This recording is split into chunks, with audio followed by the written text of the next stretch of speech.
c'est par ce témoignage que le réveil, ce témoignage a vraiment joué un très grand rôle dans le réveil du Congo, l'église du réveil, quand le réveil est arrivé au Congo.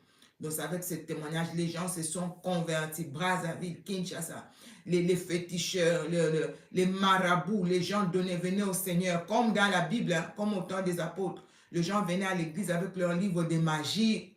Vous savez qu'à l'époque, oh, thank you, Claudine. Vous savez qu'à l'époque, les gens aimaient les fétiches à l'époque de Mobutu et tout ça. Donc, c'était le fétiche ou rien. Hein? Alors, les gens ont amené, excusez-moi, je me suis réveillée il n'y a pas longtemps et ma tête là aussi, ça ne va pas du tout. Et vous voyez mes yeux. Donc, je disais, les gens sont venus au Seigneur exactement comme au temps des apôtres. Ils ont amené leur livre de magie et la sorcellerie et tout ça, à partir du témoignage de ce monsieur. Donc, il a joué un très grand rôle dans le réveil du Congo et l'Église. Alors, il faut vraiment écouter. Quand on aura fini tout le numéro, tu vas encore réécouter. Le numéro d'aujourd'hui, c'est vraiment l'ingala du début à la fin parce que chacun a son audience. La dame s'est plainte. Les autres numéros qu'il a eu à faire en français, son audience s'est plaignée. Ils aiment entendre ça en lingala. Il ne veut pas de français. Mais il a vraiment demandé au monsieur. Le monsieur a fait un effort pour faire. Parce qu'il y a des termes qui disent le même, ça doit s'expliquer en français, pas lingala. Mais il a expliqué quand même, il a fait un effort. Donc aujourd'hui, ça pourrait être un peu plus. Si c'est trop long, on ne pourra pas prier le soir. Mais si je finis avant, je vais revenir avec la prière. OK? Que le Seigneur te bénisse, que le sang de l'agneau te couvre, me couvre aussi au nom de Jésus. Amen. Alors, on a parlé, pour ceux-là qui vont prendre ceci au milieu, tu peux reprendre le premier numéro. Mahom va nous mettre les numéros. Tu sauras le premier, numéro 1, numéro 2, c'est juste 3. Nous parlons du pasteur Lokadi. C'était un jeune homme, je pense à l'époque, il avait 12-13 ans. Et il vivait avec sa grand-mère, était dans leur famille. Il était venu, la mère de sa mère. C'est elle qui l'a initié. Comment il revenait de l'école, il avait toujours l'habitude de manger des choses de sa grand-mère et il avait confiance. Tu sais que la mère de ta mère, tu vois déjà, la maman elle-même l'aimait beaucoup et il ne pouvait pas soupçonner que sa grand-mère était sorcière. Il a tellement fait confiance. Un jour, il ne savait pas qu'il y avait quelque chose qui s'était préparé contre lui. Revenant de l'école, la grand-mère lui a donné un morceau de viande. Ces jours-là, ce n'était pas comme tous les autres jours. Ce morceau de viande était un morceau de viande humain qu'il a eu à consommer. Et quand il a consommé cela, la nuit, ses yeux spirituels se sont ouverts. La nuit, la grand-mère est venue le chercher. On lui a demandé de rejoindre le clan des sorciers. C'est comme ça qu'il a été initié. Et quand on l'a initié, on lui a dit qu'il devait rembourser ce qu'il avait consommé parce que chez les sorciers, tu ne manges pas, il n'y a rien pour rien. Le diable ne donne rien pour rien. Quand tu prends, tu rembourses. Et il a consommé cette viande et la nuit, on lui demande de rembourser. Il dit, je vais rembourser comment? On lui dit, c'est vie pour vie. Parce que ce que tu avais consommé, c'était une vie. Alors, on doit dresser une liste. Ici, on dresse une liste.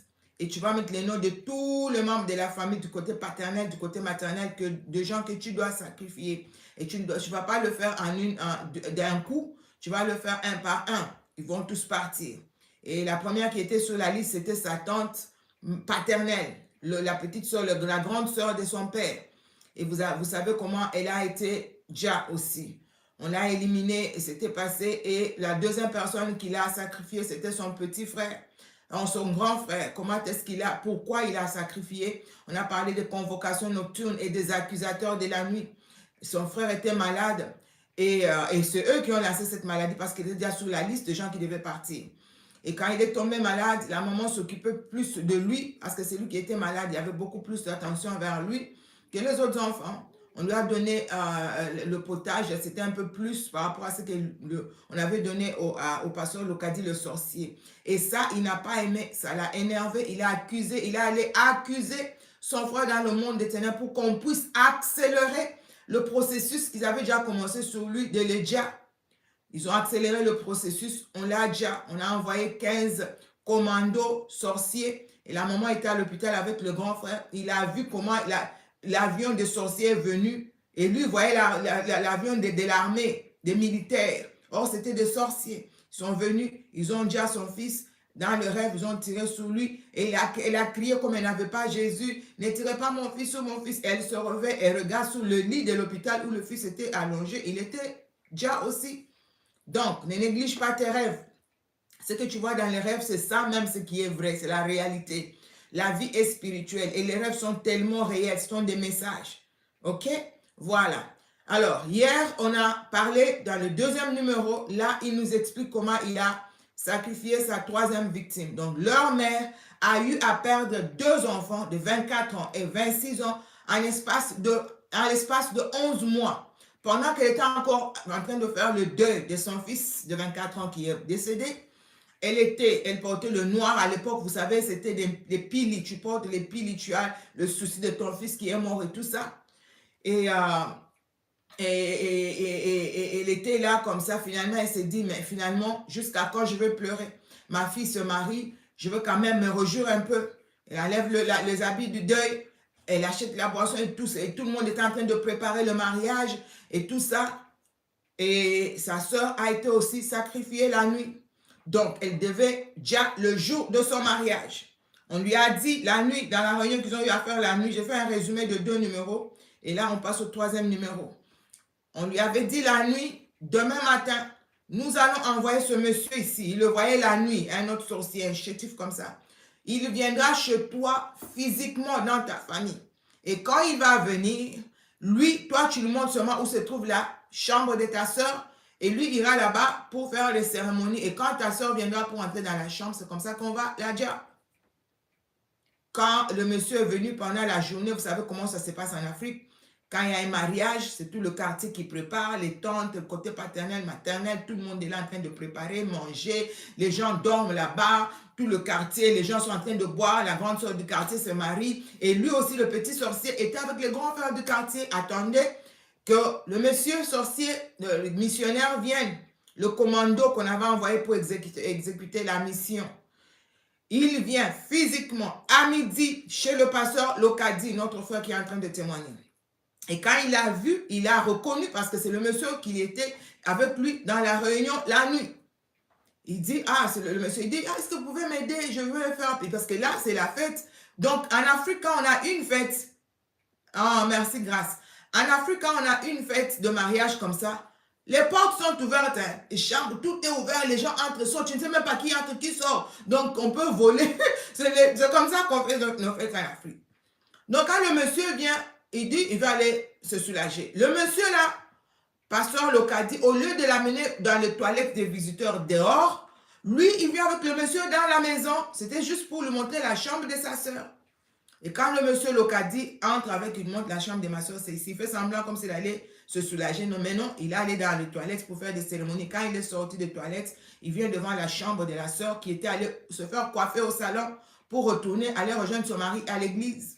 Il fait des cérémonies, il met des pièges et tout, et puis il quitte, il sort. Les gens pensaient que le monsieur est juste entré pour se soulager. Il est parti. Et quand il part, quelques heures, vers 16 h, 15 h, la mariée revient du salon de coiffure. On l'a coiffée maintenant, elle est toute prête, elle est venue s'habiller pour, merci Rose, pour, vous aimez la tenue, hein? Je vous avais dit, je fais le journalisme céleste. Je suis là. Joël, maman va me tuer. Je vous jure, merci beaucoup, c'est gentil. Alors, je vous dis, vous avez dit, c'est la robe dont je vous avais parlé. Là. Je ne peux pas partir dehors avec ça. Donc, quand elle revient du salon de coiffure, tout le monde la voit, elle entre dans la parcelle, tout le monde est content. Oh, notre fille, tu nous as vraiment enlevé la honte. Tu t'es mariée, tu as honoré tes parents et tout le monde était content. Et la maman avait les clés, c'est comme ça qu'on fait les fêtes chez nous. Il y a une chambre où on garde la boisson pour que les gens ne volent pas. La nourriture, quand on finit de préparer, on enferme tout dans une pièce pour que les gens ne volent pas. Sinon, avant d'arriver à la fête le soir, vous aurez la moitié de la nourriture. Les gens vont voler la nourriture. Et même ceux qui préparent, il faut les surveiller. Les gens volent, ils mettent dans leur sac. La maman avait les clés de là où il y avait la boisson. La mariée vient et la maman lui dit, toi, après toi vite, bientôt là, ton mari vient te chercher pour aller à l'église, pour la bénédiction nuptiale. Elle entre pour aller se changer. Et le monsieur Lokadi qui témoigne, il a allé se cacher dans la chambre à côté pour voir la scène, comment sa soeur va être déjà spirituellement. Il est là, il est caché. La soeur vient, dès qu'elle arrive devant la porte de sa chambre, c'était comme une bombe qui est tombée sur elle. Et ça, c'est comme si elle avait piétiné la grenade. Hein.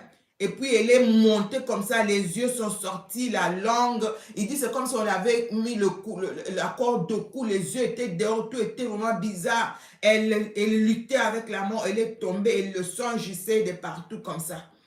Et quand sa maman a vu que la maman allait, quelqu'un a demandé la boisson, la maman va à l'intérieur de la maison, de la chambre pour prendre la boisson. Quand elle entre, tu vois, il y a des maisons au Congo, c'est un peu sombre le couloir, il y a peut-être qu'il n'y avait pas de courant, c'était un peu sombre. Elle dit, mais toi, tu es comment? Bientôt, ton époux, ton fiancé viendra pour te prendre. Et toi, tu es encore allongé comme ça, tu n'es même pas encore habillé. C'est ton enfant. Mais la maman commence à crier sur elle. Et quand elle s'avance vers sa fille, elle se rend compte qu'il y a quelque chose qui colle un peu sous ses pieds, la liquide, et puis elle regarde, c'était le sang partout. Elle se rend compte que sa fille était couchée dans le sang. Elle la retourne, c'est le sang partout. Elle ne comprenait pas le sang vient d'où. Elle crie. Elle voit que sa fille ne respirait pas. Elle avait déjà un problème de tension. Elle venait de perdre un enfant de 24 ans. Elle fait elle-même la crise de tension. Elle perd connaissance. Merci Marie-Louise. Merci beaucoup.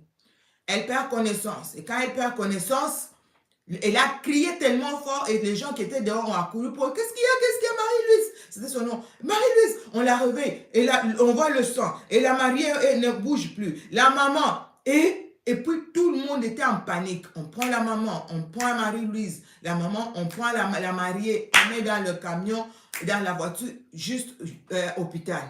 Et quand maintenant le marié, quelques minutes après, le marié vient. Hey, il a déjà porté des gants, des vestes et tout. Dans la pensée. Et les gens disent, hey, il avait d'abord envoyé son frère, va là-bas, appelle ma fiancée, qu'elle vienne, on va partir.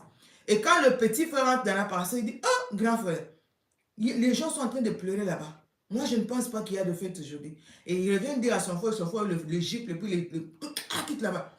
En train de pleurer comment? On est venu prendre la mariée, lui n'a pas compris. Et quand il va maintenant, il descend lui-même. Tout le monde est en panique. Le quartier, tout le monde, on le regarde. Qui va annoncer? Tu vas lui dire comment? C'était catastrophique. Maintenant, la dame est déjà, on l'a enterrée. Ils sont allés chercher le marabout. Quand ils arrivent là-bas chez le marabout pour savoir qui a fait ça. Et lui-même, il prend sa sorcellerie, il met sous sa tente, on accuse sa tante. Maintenant, aujourd'hui, aujourd'hui, vraiment, c'est fort. C'est là maintenant qu'il va. Parce que quand on l'a initié à la sorcellerie, la première personne qu'il était censé livrer, c'était sa maman.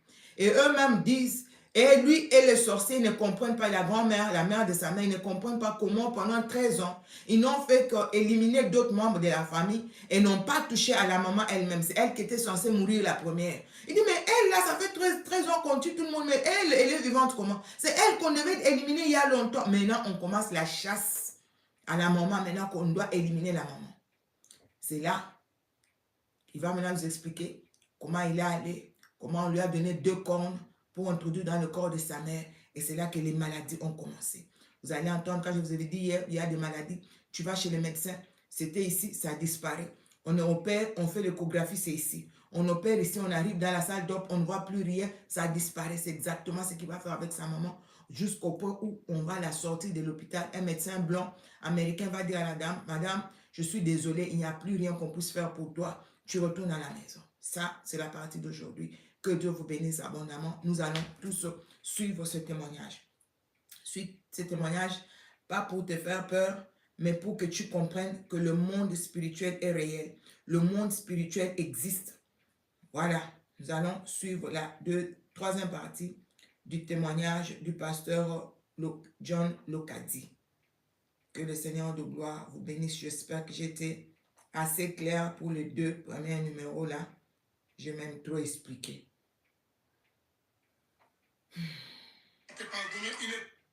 Bonjour, maman Elisabeth. Toute la joie est mienne pour être